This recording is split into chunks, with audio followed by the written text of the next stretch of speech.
You're listening to the Weekly Brew. If you're a longtime listener of the show, you know that we have addressed brain injuries in football on several occasions. On this week's episode of the Weekly Brew, we're happy to welcome Steve Almond, who spent 7 years as a newspaper reporter in Texas and Florida and authored the book Against Football. Steve, thanks for taking the time to join us this week. And you have a background in sports and journalism and have written a multitude of books, including New York Times bestseller Candy Freak. What was it that led you to write Against Football? Well, I think probably like you guys and probably most of your listeners, I'm a huge fan of the game. It has been for 40 years, this like thing I think about and feel a lot about.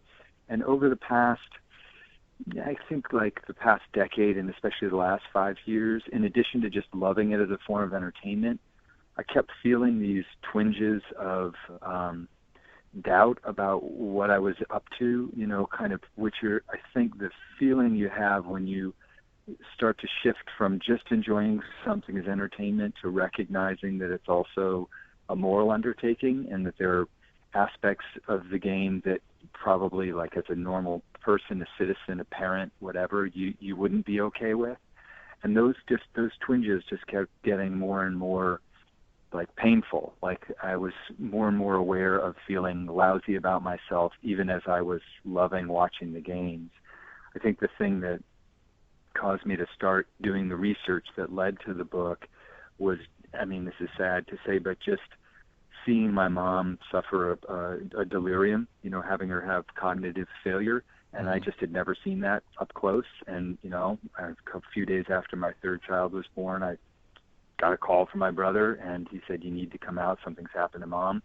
And I walked into this hospital room, and my mom, who graduated from Yale Medical School and is a brilliant author and thinker and psychoanalyst, like this incredible intellect, just was gone. She didn't know where she was. She didn't know who I was. She didn't know what day of the week it was. I think until you see that up front and you really see it in a very concrete way with somebody you love, it's almost impossible to understand what all this talk about concussions and C.T.E. and Junior Seau or Dave Durson or Mike Webster, any of these guys who clearly had, chronic traumatic encephalopathy, it's just unclear what that really means in a basic human moral way. And once you do see it, at least for me, I felt like, hold on a second, I need to take a step back and try to figure out not just what football does for me as a fan, which is a tremendous amount. I love it. It's an amazing, beautiful game, but also what it does to me and what it does to the people who play it. I kind of share your sentiment a little bit there. My dad has had a few strokes in his life, and you could definitely see some of the he went through a stage when he had strokes of being delusional for 3 weeks, and he wasn't sure where he was. It was kind of a frightening situation, and kind of turning back to football, I watched League of Denial this past NFL season, and when I was watching the playoff game against the Steelers, it was just kind of made me uneasy. So I see where you're coming with that. But last Monday at a congressional roundtable discussion, Jeff Miller, who is the NFL Senior VP for Health and Safety, spoke about Anna Key, who found, C.T.E. in the brains of 90 plus NFL players. And Miller said, quote, "Yes, sure, there is a link between football and C.T.E. I'm curious, what implications, if any, does this have for the league that has, denied these claims for so many years?" Well, here's the deal. This is the painful thing about Against Football, the book, and about sort of, what it's like to be a fan.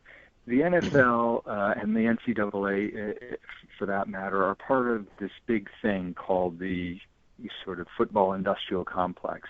And they're large corporations that earn, $10 billion a year in the case of the NFL. So anything that they do is really predicated around making sure that they protect their profits. That's why they spent, so many decades basically denying and obfuscating and trying to hold at bay the reality that football has become so dangerous that it's up to a third by their own estimates now, up to a third of their players are going to suffer brain damage eventually. Their job really as a corporation is to protect their profits. And they do that largely by taking advantage of the fact that we love the game so much that we're willing to overlook our moral qualms, or we're willing to sort of live with them and be in that same emotional, psychological space that you were in when you were watching that Bengals Steelers game where you see Antonio Brown nearly get decapitated and you say, something's wrong here. I shouldn't be sponsoring this. But ultimately, the truth is nothing is going to change in the NFL or NCAA until individual fans start to change their patterns of consumption or turn away from the game. Because ultimately, Roger Goodell and Jeff Miller and the rest of the people who work at the NFL head office don't really care if you're a guilt-stricken fan or an ambivalent fan or a tortured fan. They just care that you're a fan. The entire system is built by our allegiance, and it's painful to face because this sort of major rationalization that I used for most of my life as a football fan was, well, it's the players, they're the ones they choose to play the game, they know the risks they're taking, life is dangerous. I've cycled through all those excuses, and the reality is it's the fans who made football so hugely profitable and so such a huge business, and we're the only ones, ultimately us individually, who are going to change the course of how the game is played and really bring about any meaningful reform.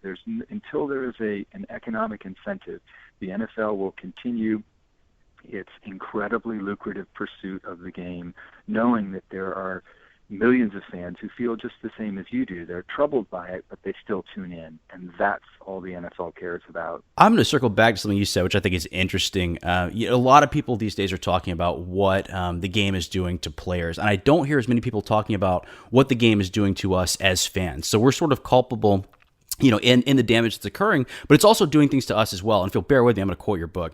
You said, our allegiance to football legitimizes and even fosters within us a tolerance for violence, greed, racism, and homophobia. And then you sort of question, what does it mean that the most popular and unifying form of entertainment in America features giant muscled men, mostly African-American, engaged in a sport that causes so many of them to suffer brain damage? And I think it's a fascinating question, something people don't think about enough. What does it do to us, and what does it mean for us that we are so in love with the sport of football? Well, the bigger question I was trying to ask with the book is, like, anytime people love something, whether it's bacon or football or a big SUV or anything that we take real pleasure in, it's very difficult to morally interrogate that thing. And I love bacon, even though my wife's a vegetarian. I'm trying to be a vegetarian.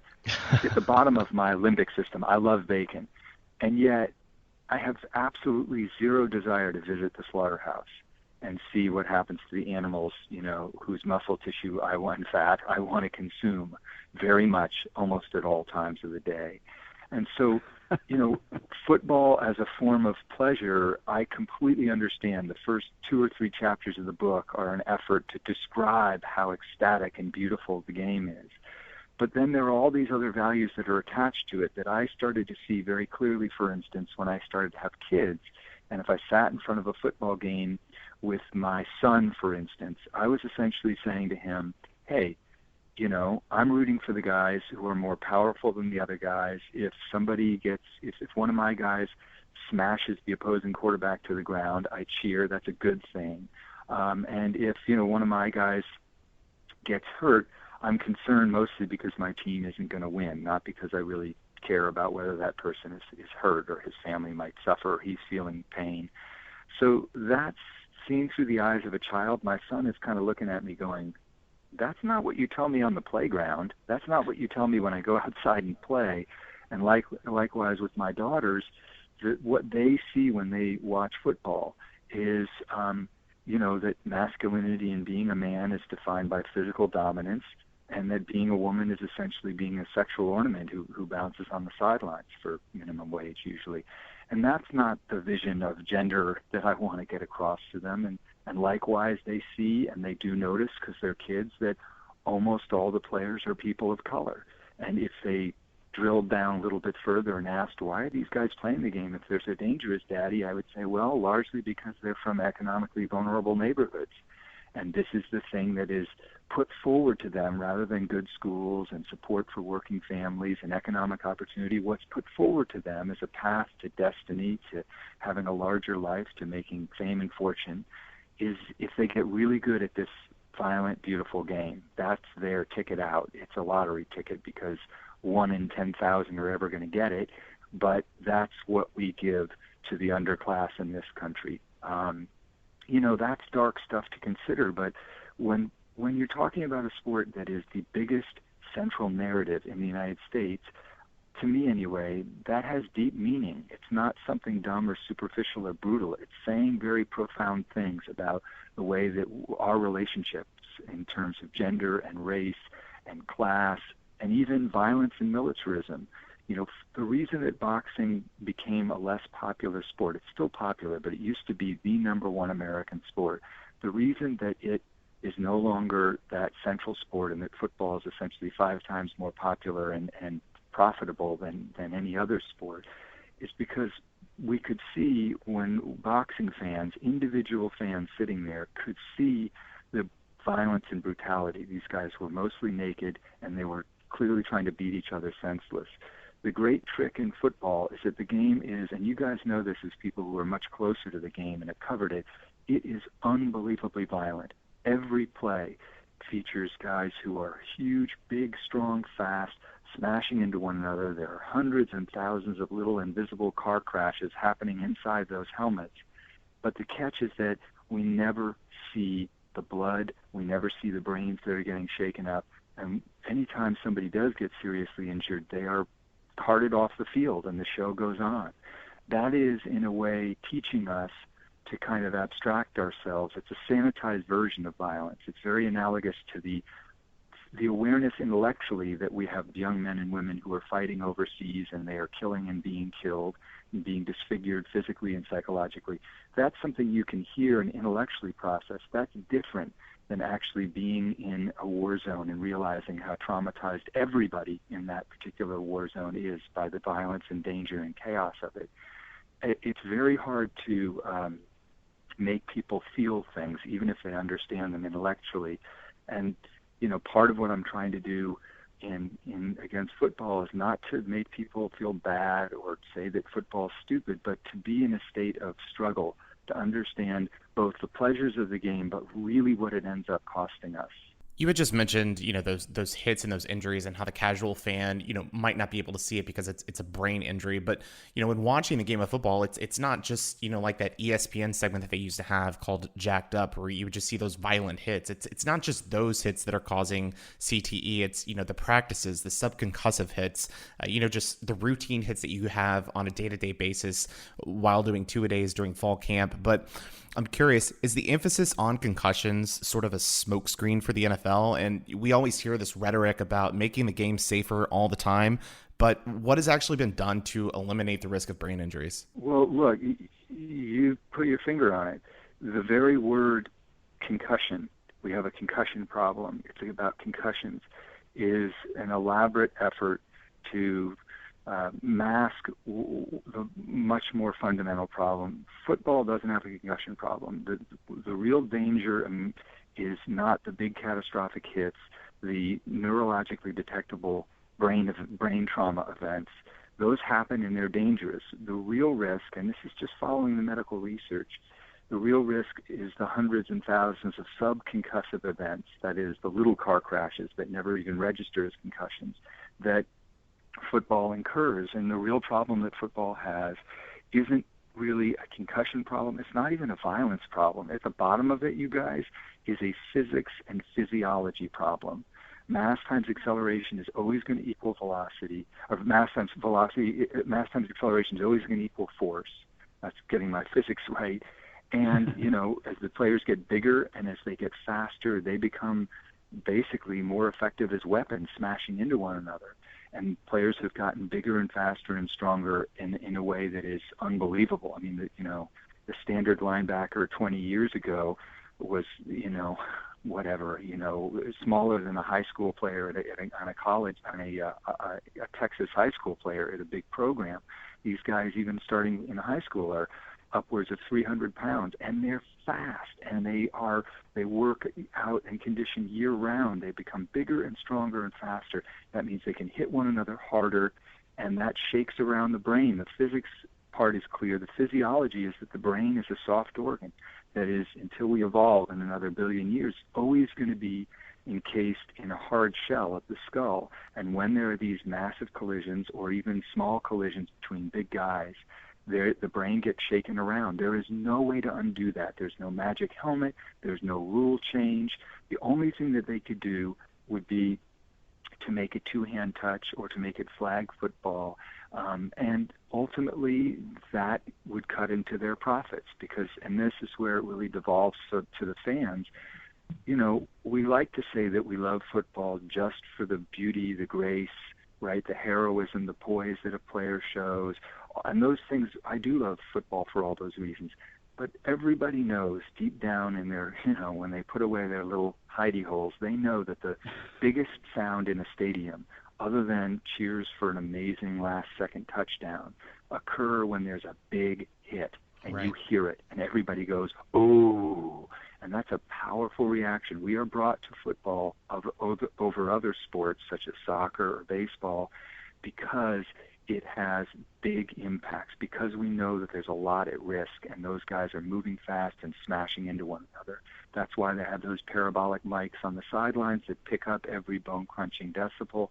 And it's why the TV stations play those big impacts, like the Antonio Brown hit, right, where Burfict hits him, over and over and over again. I mean, you see that hit probably 12 times. Well, if the TV stations, if fans were really so disgusted by those hits, they would turn away or they would turn off the TV or they would say, ugh, I don't want to watch this sport. But deep down, we get off on that violence and that kind of courage, basically, and also that kind of risk. And it's not that I'm making a moral judgment one way or another about that, but as fans, we should face that that's part of what we dig about the game. So as much as we might say, I hope football gets safer, if it really became flag football, a lot of hardcore football fans would say, forget it. I mean, already you have people saying, well, they can't even touch the quarterback anymore. It's a wussies game, you know. And this is with very minor tinkering to small little, you know, rules that are intended to cut down on the catastrophic hits, the catastrophic injuries, because those are what alarm fans. What should be alarming fans are those thousands and thousands of subconcussive hits that lead to players like Brett Favre or Steve Young or Tony Dorsett or, and the list goes on, you know, later in life having C.T.E. or some kind of brain illness.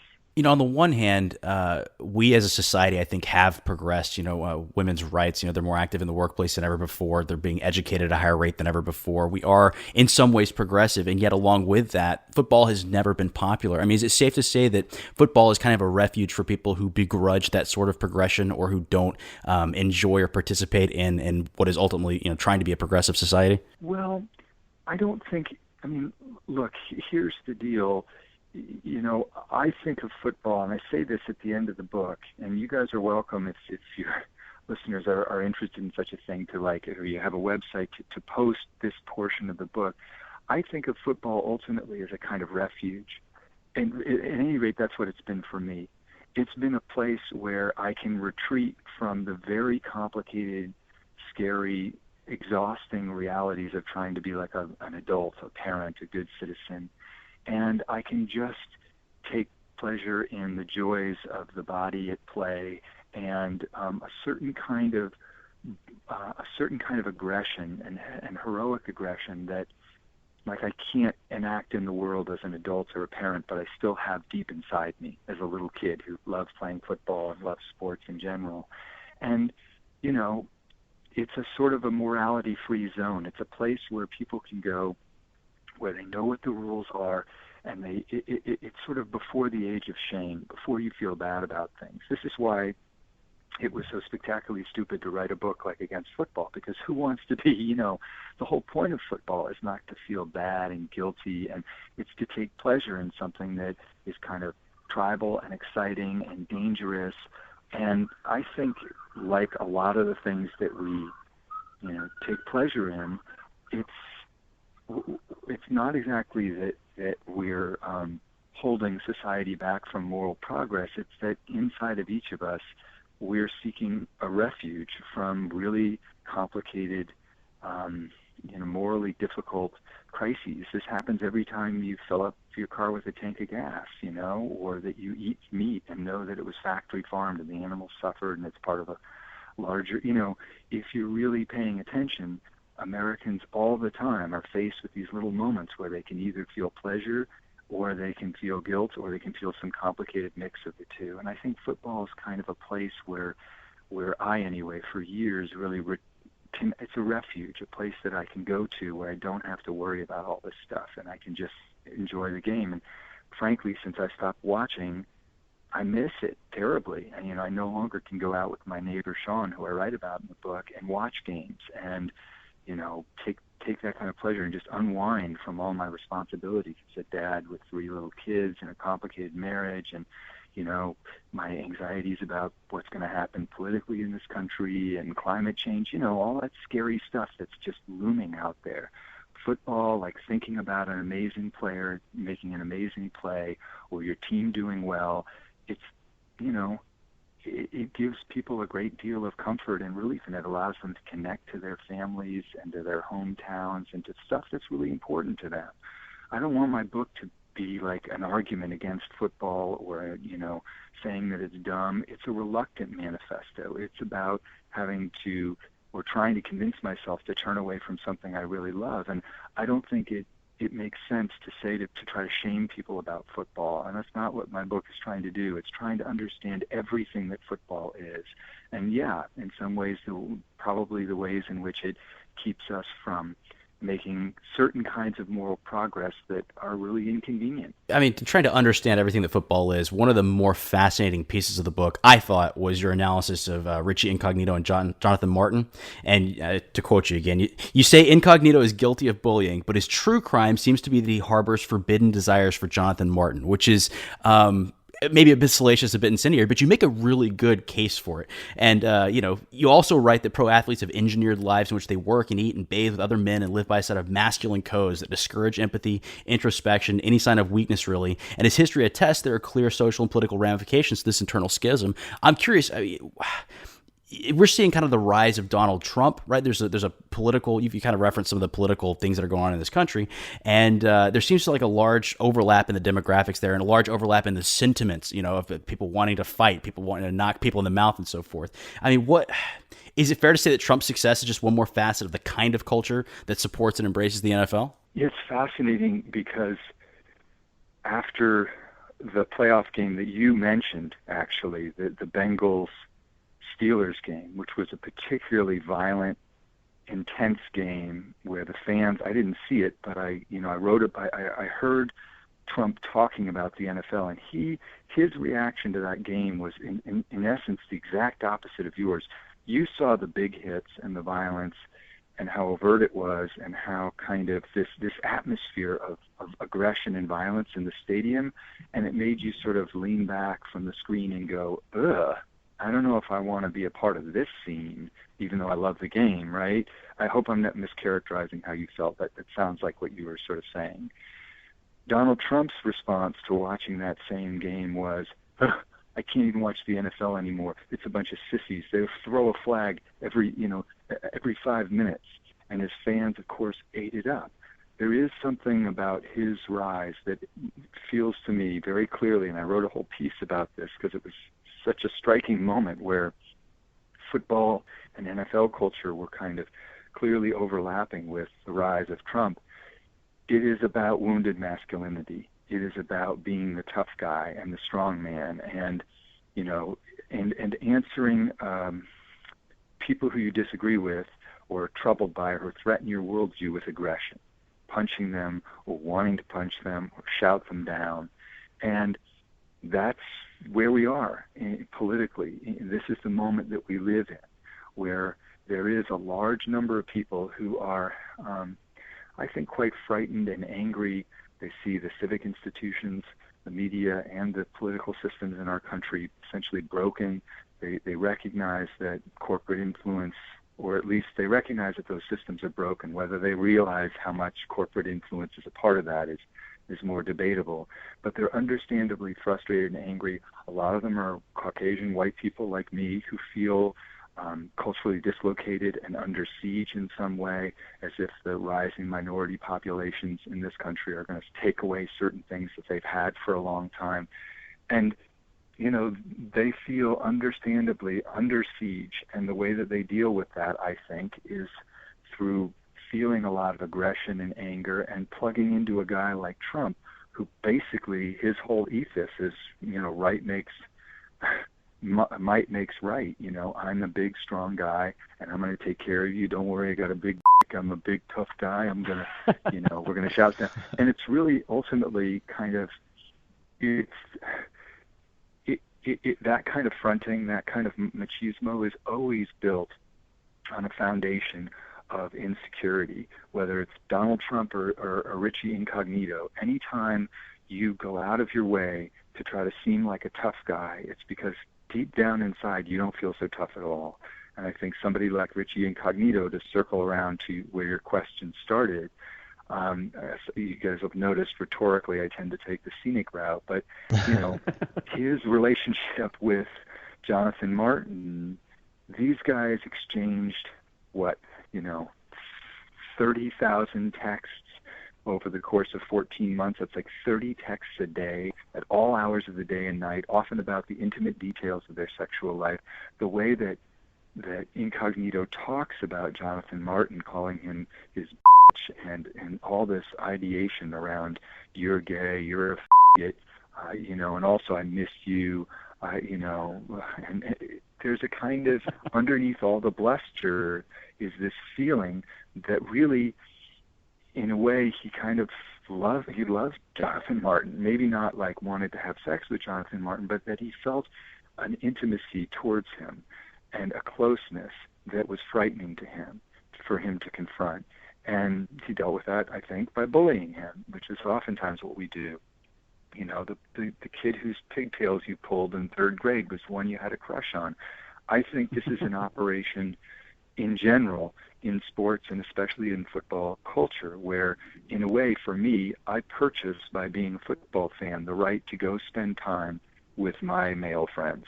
And I sort of need that camouflage, that hetero camouflage, to kind of make sure that I'm not under suspicion for being a or being somebody who's, insufficiently sort of masculine.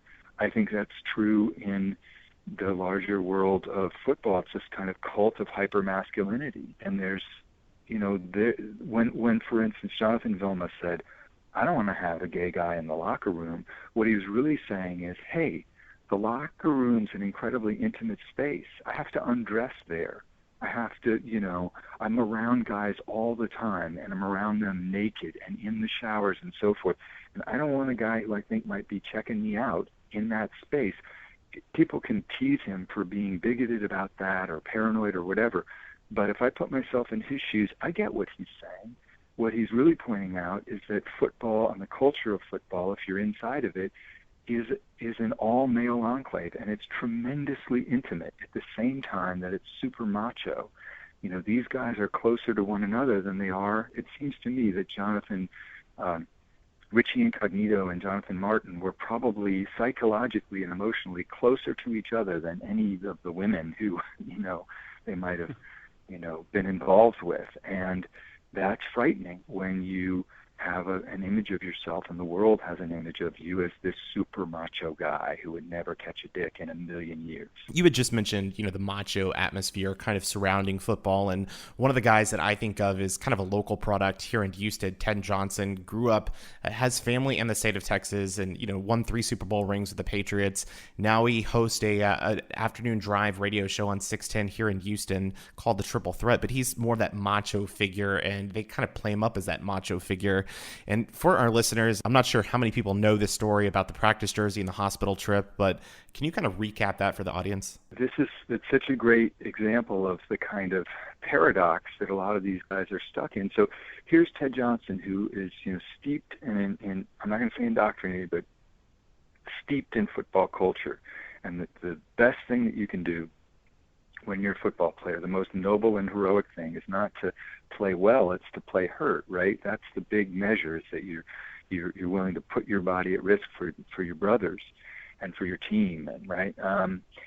So Ted Johnson is pretty steeped in that, and yet later in his career with the Patriots, he keeps getting these concussions, suffering these brain traumas, and it's clear to him, also because he was a middle linebacker, and these guys like Chris Borland, the guy who quit, was essentially saying, I have to, because the the sell-by date on middle linebackers, given the violence of their position and how much serious contact they're going to have and how much head trauma they're going to have to suffer, those guys get used up pretty quick.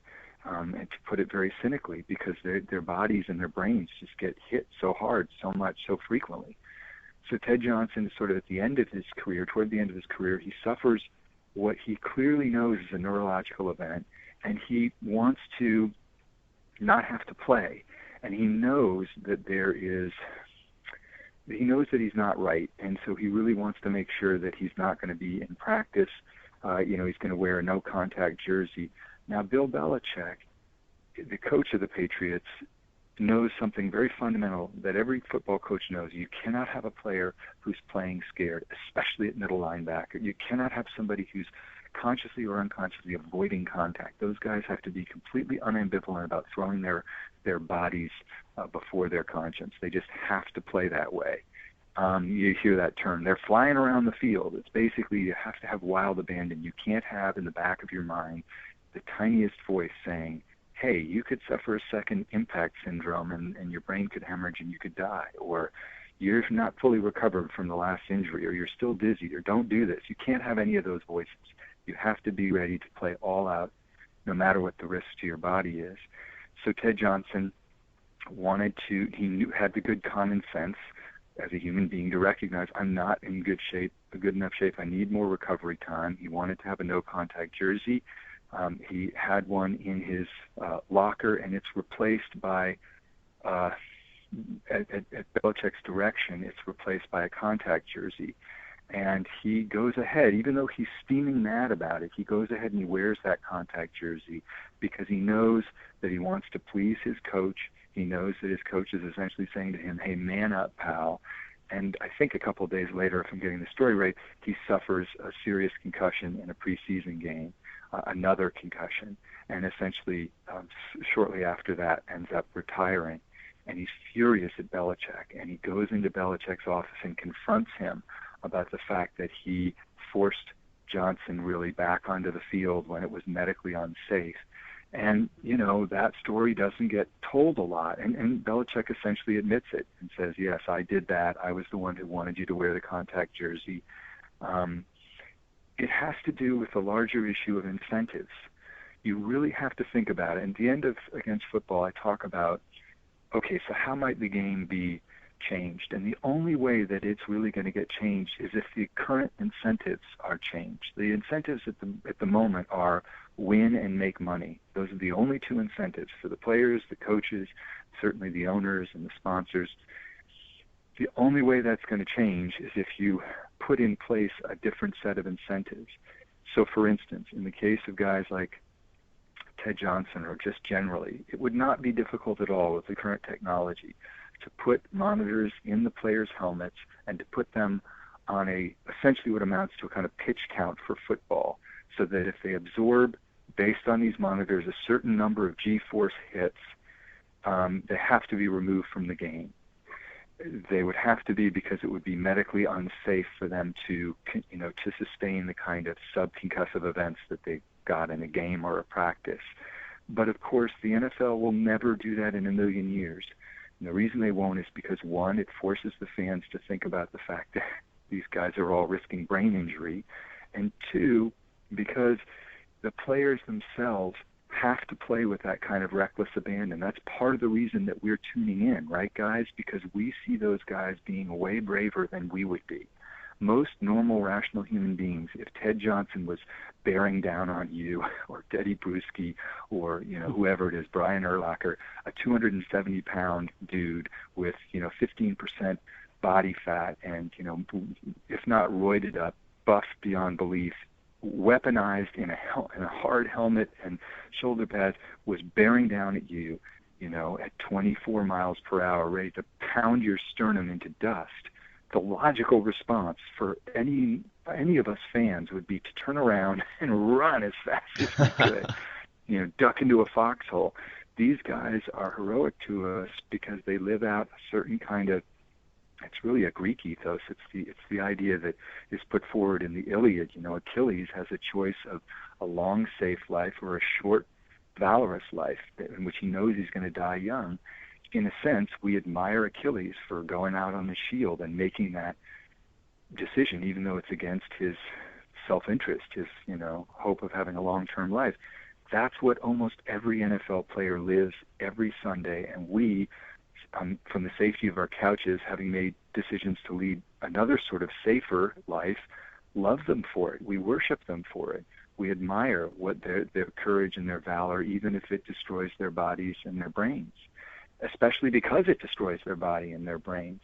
We know that they have a certain kind of courage that we don't.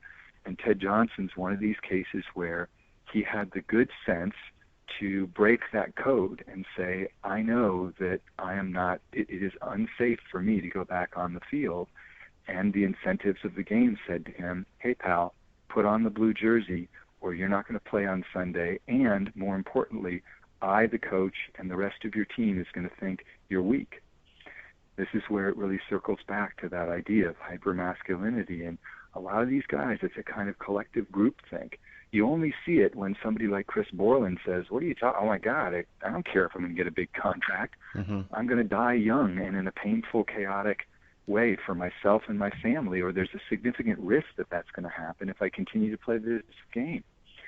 And everybody says, oh, what a wise decision this guy's making, but we don't say what an unwise decision every other player who makes a different decision is making. So I really think it has to do with changing incentives.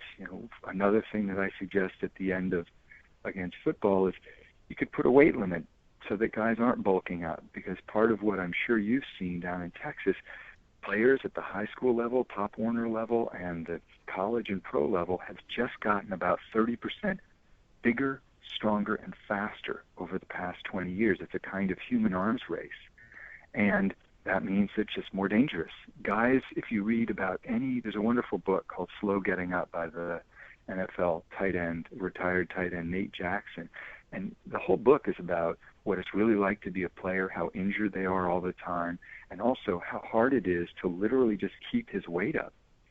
It's a guy who shouldn't actually be walking around at 220 pounds or 210 pounds, and he's walking around at 250, 270 pounds, having to stuff himself full of calories and protein shakes and the rest of it, because that's the only way that he's going to crack the roster. And this is happening at every level. We have players who are playing at these unnatural weights, and it makes it more dangerous for their bodies and more dangerous for the bodies they're running into.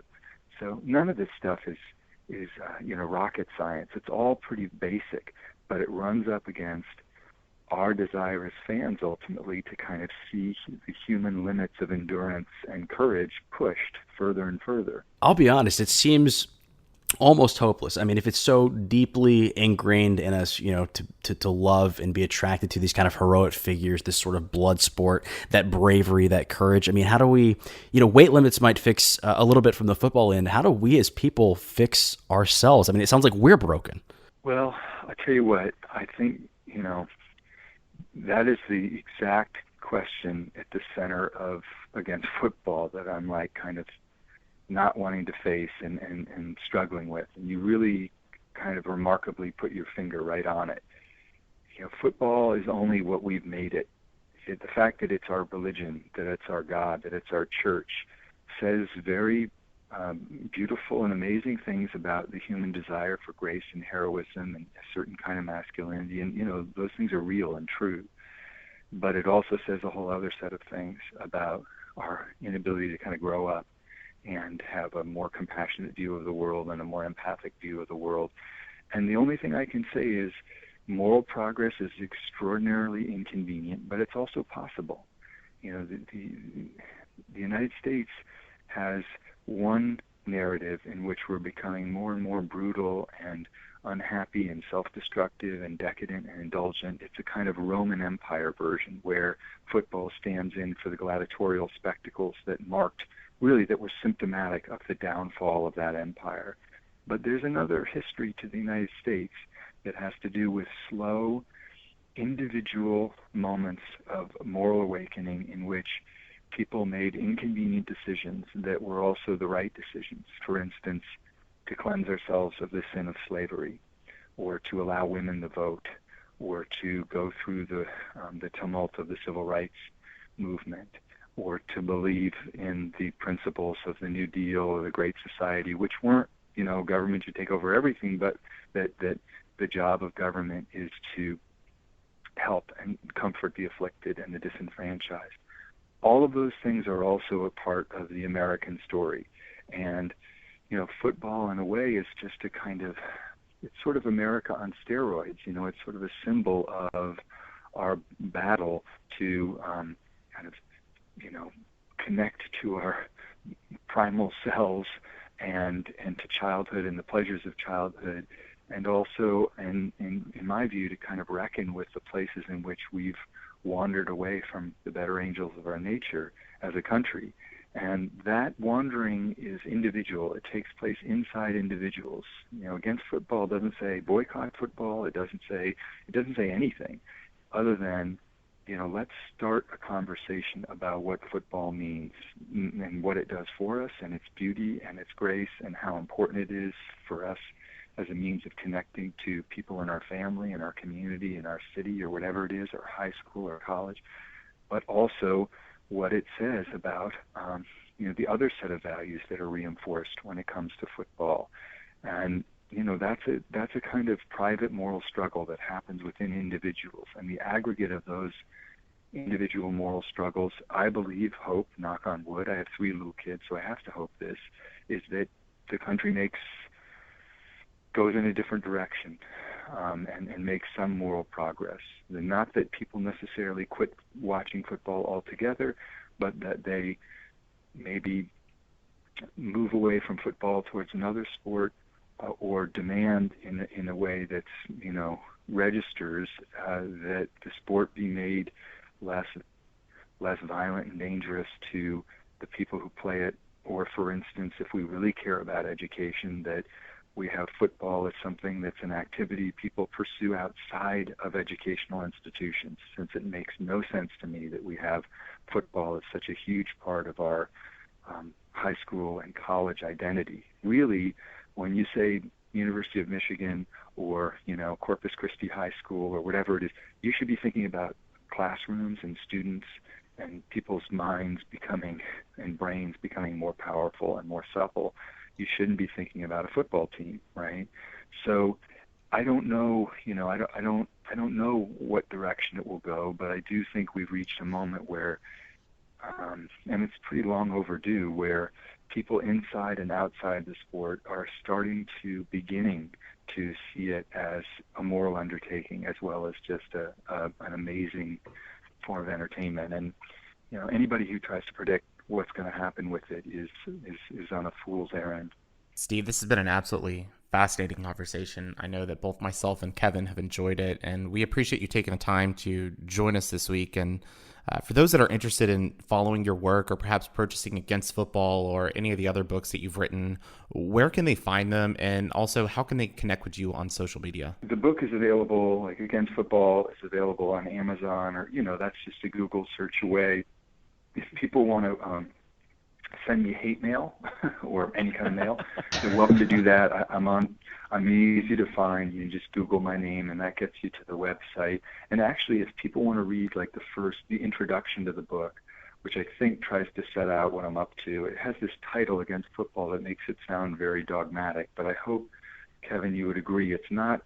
I'm a fan. I love the game. I'm not just trying to tear it down or say it's dumb. I'm really trying to figure it out from the inside. And so the first, the introduction to the book is at againstfootball.org, which is my, my website. And, I'm also on Twitter, I guess, if people wanted to tweet things at me. I'm at, at Steve Almond Joy. I'm pretty easy to find. But more important, for your listeners, is, just to, I think, kind of honor what their relationship is to football and the complexity of it. Because one thing I can't stand, and I'm sure you guys feel the same way, is when somebody criticizes football as dumb or brutal or unsophisticated. It's like they don't really get how amazing the game is, how strategically dense it is, how satisfying it is as a narrative, all the amazing little aspects that a real fan is thinking about strategically and so forth. And that's actually a lot of, people who are into fantasy football are really kind of studying a very complex game and trying to figure it out. And regardless of the morality of that, that's why so many people are fascinated by football. But also, there are these other things to think about. It's like when we go into football land, we don't want the synapses to connect to the rest of our lives, but they should be connected. If you're a parent, you should think about what your allegiance to football is, what kind of values that is conveying to your kids. You should just think about that. And it doesn't mean you should think that you're terrible for watching or that they should never play it or watch it. Maybe you decide that they should, but it should be a considered decision. You should really honestly look at football for everything that it is, the allure of it, but also the ethical questions around it. So anyway, that's the main thing. Buying a book, nobody wants to buy a book. I don't blame them for not wanting to buy it, but having that larger discussion is the thing that I'm interested in. Well, I would certainly recommend that they do buy the book. I think it's one of the most thoughtful, measured, and entertaining looks at the game of football and at our culture as it relates to football that I've ever encountered. So again, Steve, I appreciate it so much. I disagree. I think everyone should go buy the book, and they should love the process of going to buy that book. You can find againstfootball.org, if I'm right, and at Steve Almond Joy is his tag on Twitter. So go look for him and enjoy the work as much as I did, I hope. Thanks again, Steve. All right, take care.